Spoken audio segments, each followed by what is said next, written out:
Hello, I want to show you about what I do when I'm making one of these astrophotography images, at least for some of the narrowband imaging. I'm in this free program called DeepSkyStacker, DSS for short, and I'm going to go over here, open picture files, and I actually did this across several nights. So in 2021 here, these several nights have all been relatively clear. I've been producing some decent data out of them, and we're looking at this target. The target is IC1805. It's part of something called the Heart Nebula. And I was honestly shooting it over multiple nights. On this first night that I'm here, 110, my focus was not 100% nailed. On this second night that I was trying for it, the gain was not quite right. So these I ended up not loving too much. On my third night of shooting it, I think I had everything about right except some clouds came in at one point. So I'm going to use this though. I've already gone through and double checked to see that these files are all good. I had to weed out some that weren't as good. So I'm going to take 20 separate exposures. This 180 means they were each 180-second exposures on this target. And the H is that they were in hydrogen. So I'm going to pull those 20 in. And now those are all light files that are going in. By the way, since I've already preloaded these in, it has a score for them. A high number is good. Apparently this one's probably going to be dropped. It's probably an exposure that was just not great. But I need to pull in more exposures, so I'm going to then pull in my darks. And in order to do that, I've got my darks actually over here in a separate folder. I should have organized this better before I started this, but I need darks that are matching the length of the frame. 180-second darks, and I'm going to go ahead and use, which one's that one? These ones here. I've got 30 separate darks, and what that means is I really have my telescope in the dark with the lens cap on. And I'm seeing when the shutter's open for 180 seconds and there's nothing there, what still shows up on the lens, and then I'll be filtering that out. Then there's the flats, which need to come in next, and my flats, I've been trying to retake some of my flats recently, but I think I'm going to use some old ones here because I actually haven't fully organized the new ones. So this is in hydrogen. What the flats are is it's pointing toward a not overpowering but constant light source, and then seeing what background light colors come in, because truly you don't get 100% even light across the entire sensor, even for an amazing camera. So I've got 20 separate lights. They're all, you can see here, 200 milliseconds in length. And I took those, the most preferred method is actually you put a white t-shirt over your lens, and then in a dim light or using a constant light source, you point it toward that and see what you can get from that. So I've got my darks, I've got my flats, I've got my light frames in here, and the only other one I'm going to put in is dark flats. And dark flats are exactly like the flats, except with the lens cap on. And it's saying just making sure we're eliminating basically any sort of background stuff in these. So I've got lights, darks, flats, and dark flats, and then offset or bias is if you have anything at all on your lens itself. I'm pretty sure my lens has zero dust or anything on it at this point in time. As my lens gets older, I might add in some biased frames to really just help make sure that I don't have that, but I haven't been using them. So I'm going to register check pictures. I think everything should be pretty great with these. I'll tell it to keep the best 90% of them. And I think I'm going to even just get rid of that check since I've already done this part before. Then I go through, it registers all these check pictures. It's adding in the various frames that I've had there. And because some of them have been registered previously, this should go a little bit faster than it might. But this is going to produce a, I believe it's .fits. File, and that's going to be what I then need to go and use in a separate program that I'm going to be getting in a second.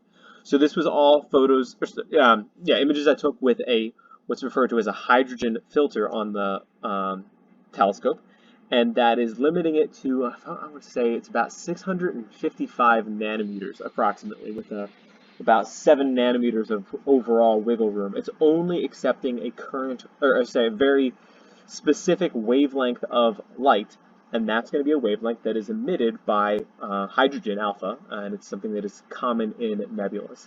So it's of the red color. I'll be mapping it to some colors later on, and it's almost finished here. And what you're seeing here is a whole lot of black with a couple white spots. And this is the exact image that's going to go into the other program I'm going to use. But if I'm trying to just see what actually might exist in this image, because the other, this is, as I said, it's super black, but this is not the program I do the editing in. You can see there's one bit of excitement happening right here, this spike. If I were to pull this over, pull it way over so that spike shows up a little bit, I think we might be able to get some. There you go.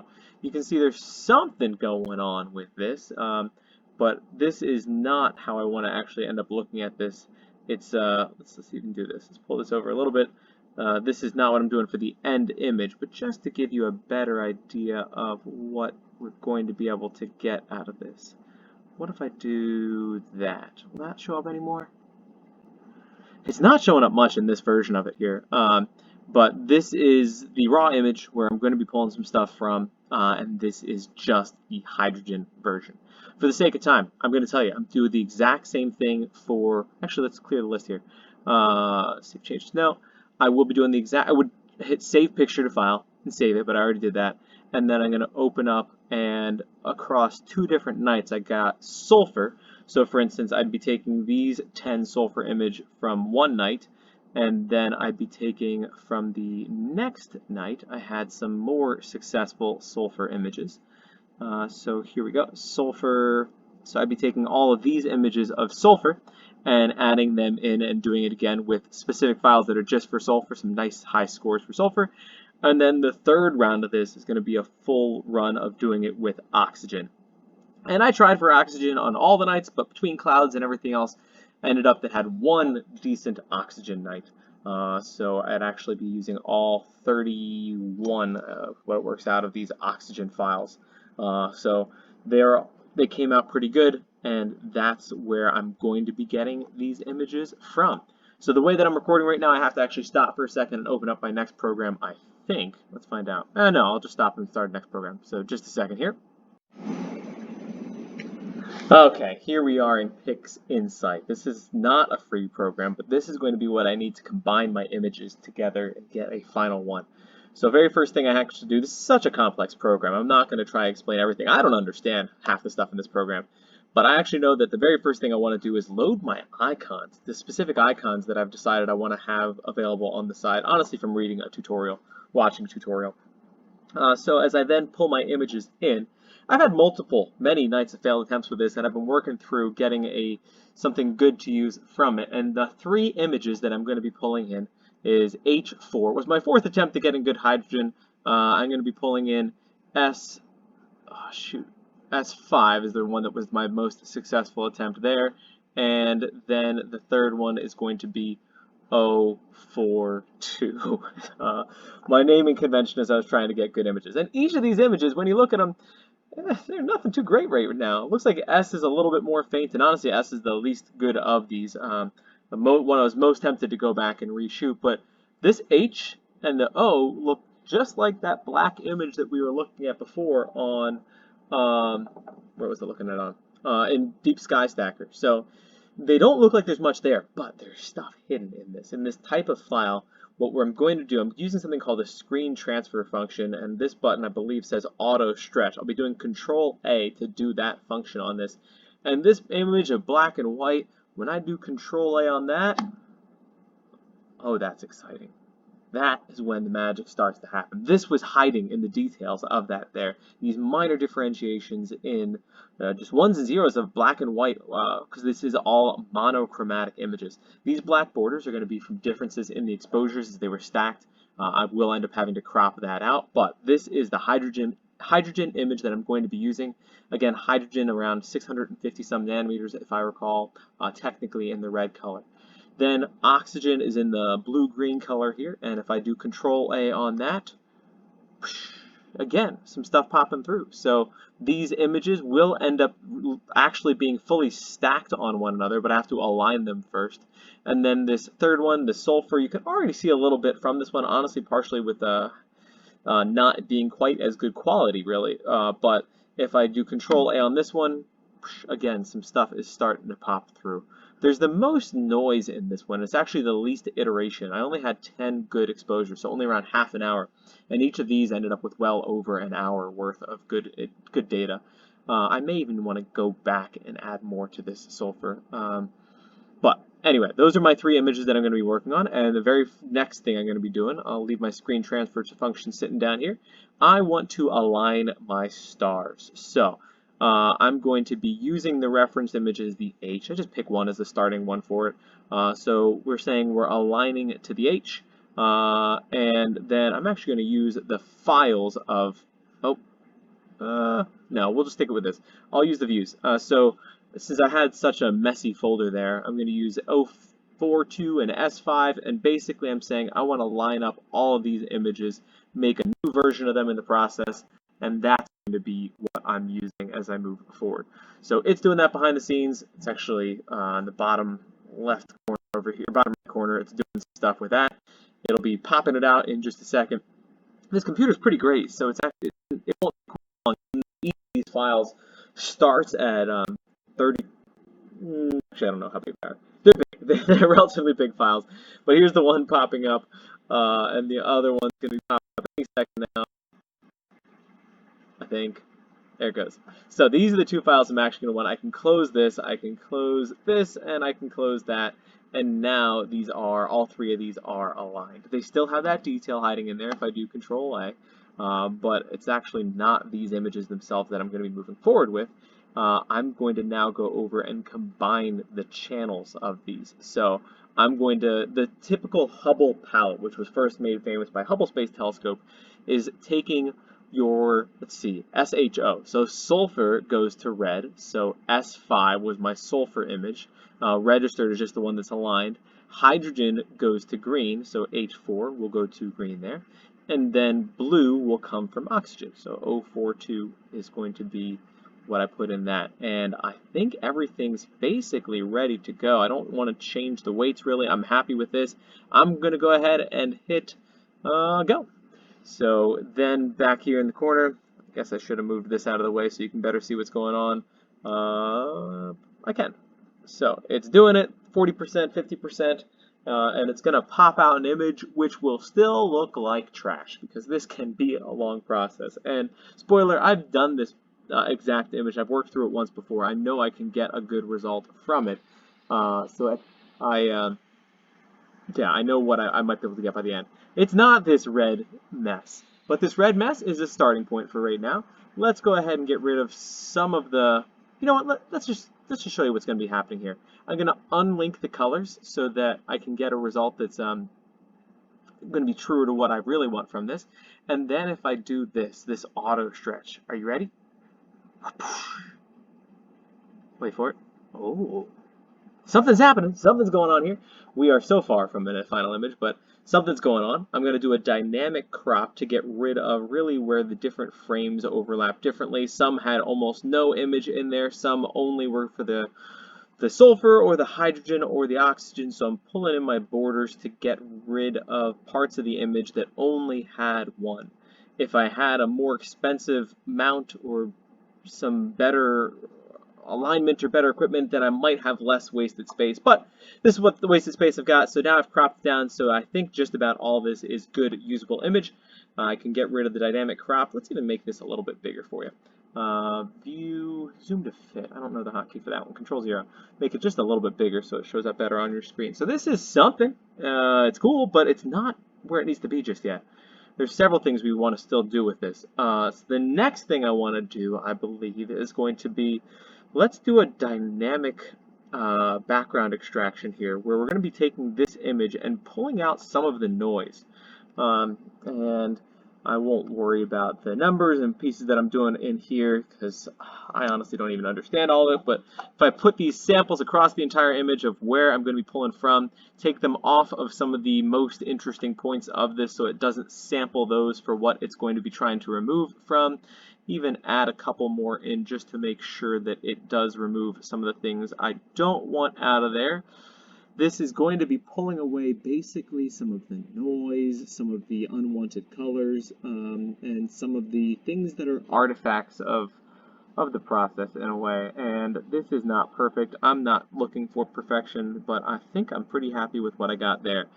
Last thing I need to do is make sure I actually get rid of my end result for this. And if I hit bloop, then in in the corner over here, it's doing something, and that something is going to be really sampling all these regions and getting rid of some stuff. And before I stretch that one, if I look at this is actually all the stuff that was removed. A whole bunch of extra pink on the side, some extra greens throughout, things that weren't wanted, basically. Some wonderful algorithms we're working through. And my end result right now, which still has a ways to go, is... Ugh. I don't love that. That's actually worse than when I had this previously. But I'm about to do something super drastic with this.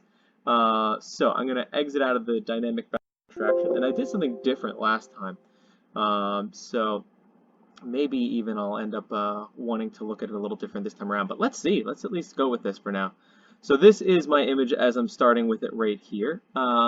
It is super green. If you were looking at that and saying that's real green, I would completely agree with you.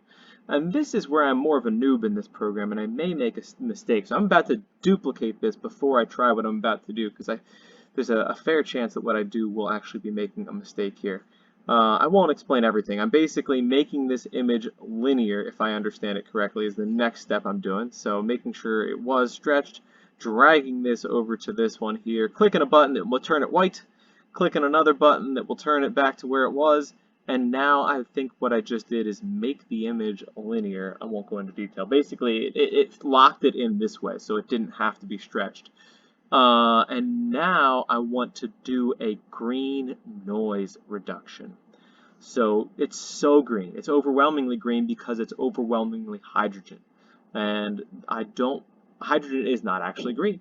It's going to provide something for the image, but I want to get rid of the green. So if I go through and say, get rid of all the green, then it's doing that right now, and now we have something. Now we have something pretty exciting. This is getting to be close to what we want. And I'm going to again zoom the fit, which I think was Control-0, so make it a little bit bigger, a little bit easier for you to see. And we're getting somewhere. We really are. This is exciting to me. I like where we are with this so far, but I'm going to try one more thing before I move on with this and move on to really another program. I'm looking across the image for a region that I can try and remove some noise from, or use as a sampling, honestly, for noise. I'm going to pick right in here. My goal was to pick a region where there aren't significant stars and it's more background, and I'm going to use this background neutralization where I use the preview as my target, and then I say just try to use that as a gauge and remove some of the background noise across the whole image. And it doesn't look like much, but that's basically what I wanted for that. So I will delete the little preview that I had sitting there. I think I can get rid of some of these, and I believe at this point I'm ready to shift into a program where I have significantly more expertise. So I'm going to take this clone, say File, Save As, save it as a TIFF in here. It's going to be IC1805, that's the name of the nebula, and SHO is the Hubble palette, and I've already tried it twice previously. This is going to be SHO3 in here in this folder. Hit save, and then I'm saving it as a TIFF for getting a lot of good information out of it there. But I believe I'm going to be ready to go into my third program here for this particular image, and that's going to be Adobe Lightroom. We are now in Adobe Lightroom, where I have the most comfort. Here's Atlas for you. Taken with my normal camera, not my astrophotography camera. But I want to import in the image that I just created, and that image is in my DeepSkyStacker folder. It's under IC1805, and it is this one that has not yet been imported. By the way, this image, for those curious, is 329 megabytes. That is a large image. So as I import this one in, I just realized based on the time here, I'm about to have a bell. I'm doing this on my prep period in class. And open this up. As I said, great image, plenty of stuff that's potential excitement with this. But Adobe Lightroom. There's that school bell for you, saying it's the end of the school day here. But Adobe Lightroom is where I am comfortable in doing a lot of things. You can honestly, apparently, PixInsight, the program I was using, is more powerful for these. But I've been using Lightroom for 10 years, or close to it at least, and PixInsight I've been using for a few months.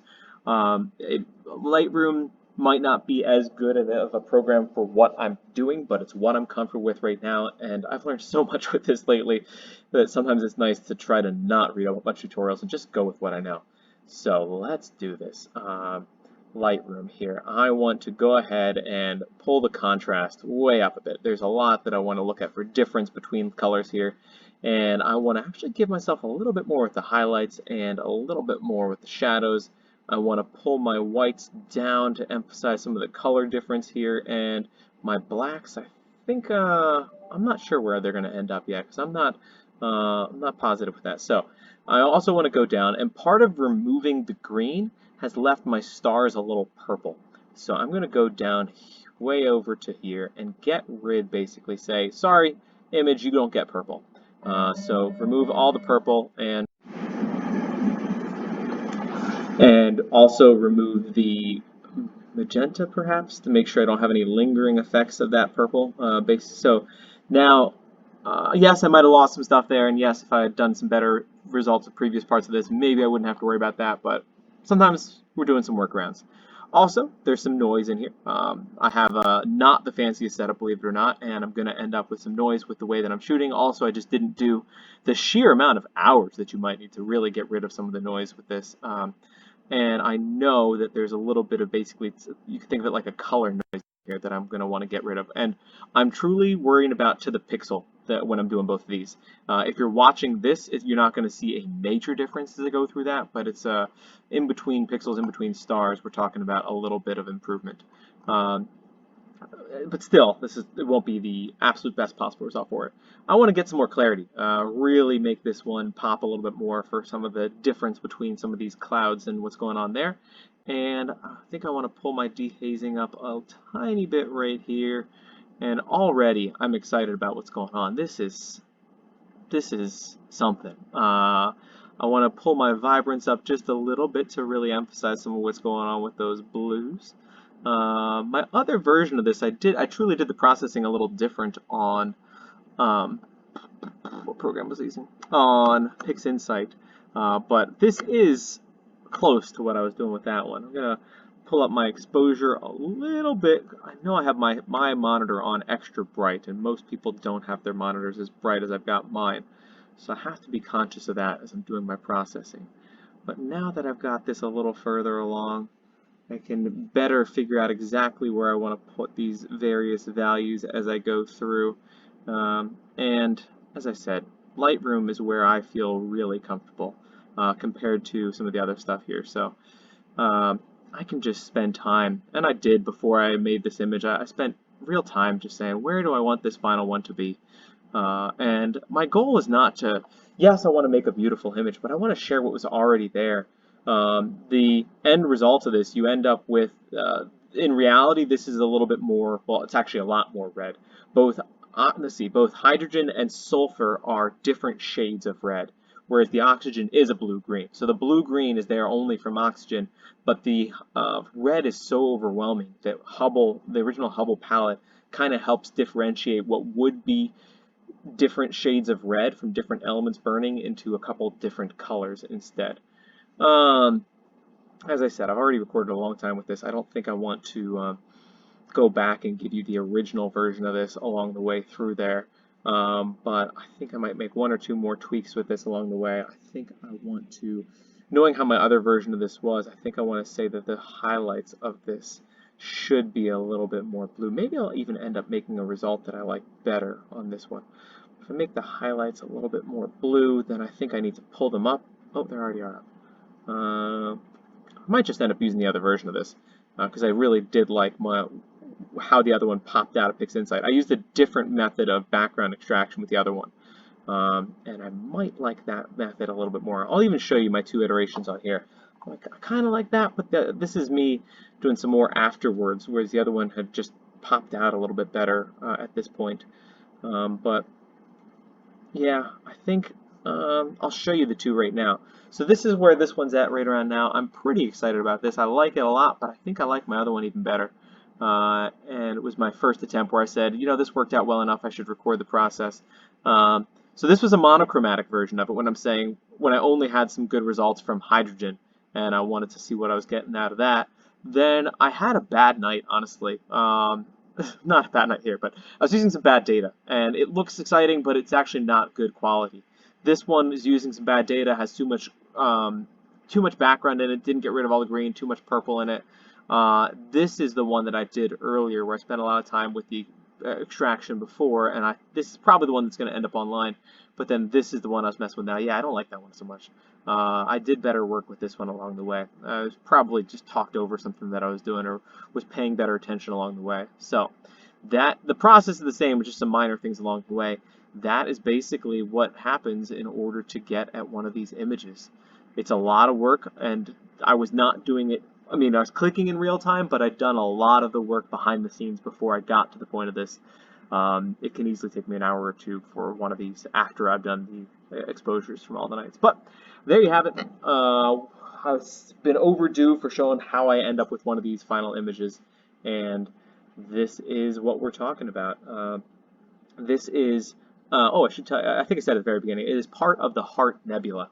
And this is actually, it goes up and down, with this being kind of the heart is turned on its side.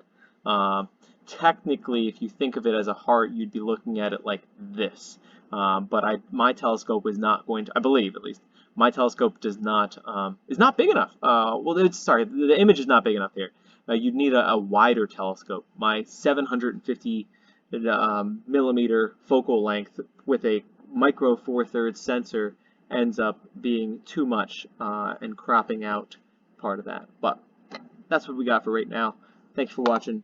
Keep checking out my astrophotography if you want, or don't. But I'll see you guys later.